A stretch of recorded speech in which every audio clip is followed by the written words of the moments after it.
دوستو، سورج کا مغرب سے طلوع ہونا ترتیب کے لحاظ سے قیامت کی چوتھی بڑی علامت ہوگی جو مومنوں کو نظر آئے گی۔ 10ویں ذی الحج کے بعد ایک رات نہایت لمبی ہو جائے گی، یہاں تک کہ بچے سو کر تھک جائیں گے، لوگ پریشان ہو جائیں گے، جانور شور مچائیں گے۔ حدیث پاک میں ہے کہ اس رات آدمی اپنے پڑوسی سے کہے گا، ارے فلاں، آج کیا بات ہے کہ میں جی بھر کر سویا اور اتنی نمازیں پڑھی کہ میں تھک گیا۔ پھر سورج سے کہا جائے گا، وہاں سے نکلو جہاں سے غروب ہوتے ہو، اور اس دن ایسے شخص کو ایمان کا کوئی فائدہ نہ ہوگا جو پہلے سے ایمان نہ لایا ہو اور جس نے اپنے ایمان سے نیکی نہ کمائی ہو۔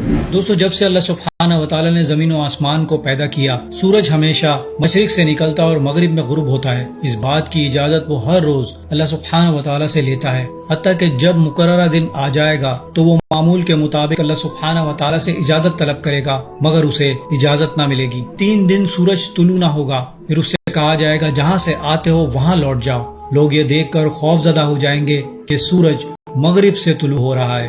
دوستو، حدیث پاک میں ہے کہ سورج کا الٹا طلوع صرف ایک دن کا ہوگا، اس کے ساتھ ہی توبہ کا دروازہ بند ہو جائے گا، پھر سورج اپنے معمول کی طرف لوٹ آئے گا اور قیامت تک مشرق سے نکلتا رہے گا۔ نبی پاک صلی اللہ علیہ وسلم نے ارشاد فرمایا، قیامت اس وقت تک نہ آئے گی جب تک کہ سورج مغرب سے طلوع نہ ہو جائے، اور جب وہ مغرب سے طلوع ہوگا تو لوگ اسے دیکھ کر سارے کے سارے ایمان لے آئیں گے، مگر اس وقت کسی ایسے شخص کو ایمان لانے کا کوئی فائدہ نہ ہوگا جو پہلے سے ایمان نہ لایا ہوگا۔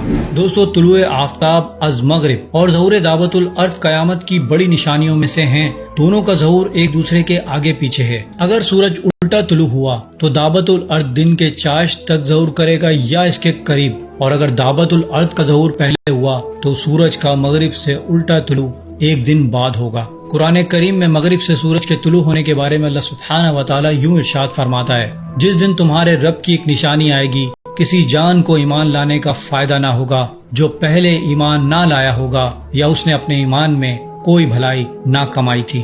سورہ انعام آیت نمبر 158۔ اور دوستو، اس آیت مبارکہ کے بارے میں جمہور علماء کا اجماع ہے کہ اس سے مراد سورج کا مغرب سے طلوع ہونا ہے۔ اسی طرح حضرت حذیفہ رضی اللہ تعالیٰ عنہ نے فرمایا کہ رسول کریم صلی اللہ علیہ وسلم نے ارشاد فرمایا، مغرب سے سورج طلوع ہونے والی رات لمبی ہوگی یہاں تک کہ وہ 2 راتوں کے برابر ہوگی۔ اسی طرح ایک اور حدیث میں آپ صلی اللہ علیہ وسلم نے ارشاد فرمایا، اس رات کی جس میں سورج مغرب سے طلوع ہوگا اس کی یہ نشانی ہے کہ وہ 3 راتوں کے برابر ہوگی۔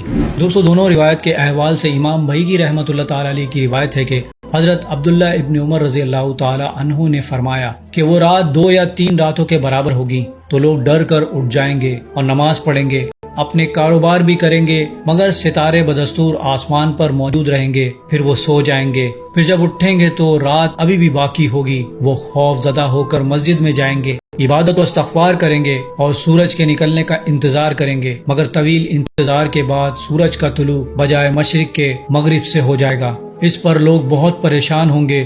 سورج نصف آسمان تک پہنچنے کے بعد واپس لوٹے گا اور پھر حسب معمول مشرق سے طلوع ہونا شروع کر دے گا۔ دوستو، سورج کے مغرب کے طلوع ہونے کے بعد کچھ نشانیوں کا ذکر یوں کیا گیا ہے کہ جس دن سورج مغرب سے طلوع ہوگا اس دن امت کے کچھ لوگ بندر اور بعض خنزیر بن جائیں گے، اعمال ناموں کے دفتر لپیٹ دیے جائیں گے، اس دن نہ مزید نیکی لکھی جائے گی اور نہ ہی برائی میں سے کچھ کم ہوگا۔ لوگ اس گھڑی خالص سونا اللہ سبحانہ و تعالیٰ کی راہ میں لٹائیں گے مگر قبول نہ ہوگا۔ حکم ہوگا کہ اگر یہ عمل گزشتہ کل کرتے تو یہ ضرور قبول ہوتا۔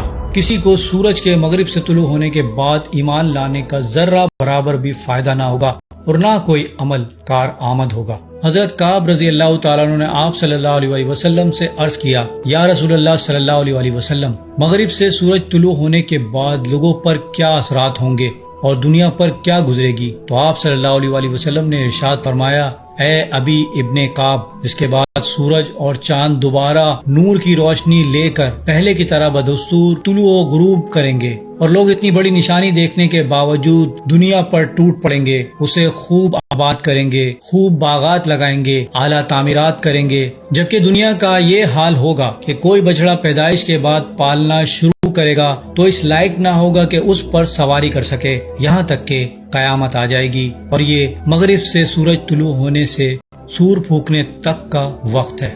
مغرب سے طلوع آفتاب کے بعد کلمے خشک ہو جائیں گی، کسی کی توبہ قبول نہ ہوگی اور ابلیس سجدہ ریز ہو کر پکارے گا، الہی مجھے حکم فرما دے، تو جسے چاہے گا میں اسے سجدہ کروں گا، اس پر دیگر شیاطین اس کے پاس آ کر کہیں گے اے ہمارے سردار تو کیوں اس قدر چیخ چلا رہا ہے؟ تو شیطان کہے گا میں نے اللہ سے قیامت تک کی مہلت مانگی تھی جو اس نے مجھے دی تھی، اب سورج مغرب سے طلوع ہو چکا ہے اور یہ وہی وقت ہے جو قیامت کا ہے۔ اس کے بعد لوگ پھر اسی پرانی غفلت اور بے راہ روی کی زندگی کی طرف لوٹ جائیں گے۔ ہر طرف بت پرستی و بدکاری ہوگی۔ ابتدائی 40 برس کے بعد تمام مومنوں کو تو موت دے دی جائے گی، لیکن کفار زندہ رہیں گے، ان کی سرکشی عروج پر ہوگی۔ ہر طرف بے حیائی عریانیوں کا دور دورہ ہوگا۔ بے حیا مرد راستے میں اپنی ماں سے زنا کرے گا، عورتوں سے زنا عام راستوں پر، چوک چوراہوں پر ہوگا، یہاں تک کہ ایک کے بعد ایک دوسرا زنا کرے گا۔ اس وقت سب زناکاری و بدکاری میں مبتلا ہوں گے، کوئی بچہ نکاح سے پیدا نہ ہوگا، سب کے سب ولد الزنا ولد الحرام ہوں گے۔ 20 سال تک عورتیں بانجھ رہیں گی۔ ان زانی اور شریر ترین لوگوں پر قیامت آ جائے گی۔ اللہ سبحانہ و تعالی سے دعا ہے کہ ہمارے ایمان کی حفاظت فرمائے اور ہمیں نیک اعمال کرنے کی توفیق عطا فرمائے، آمین۔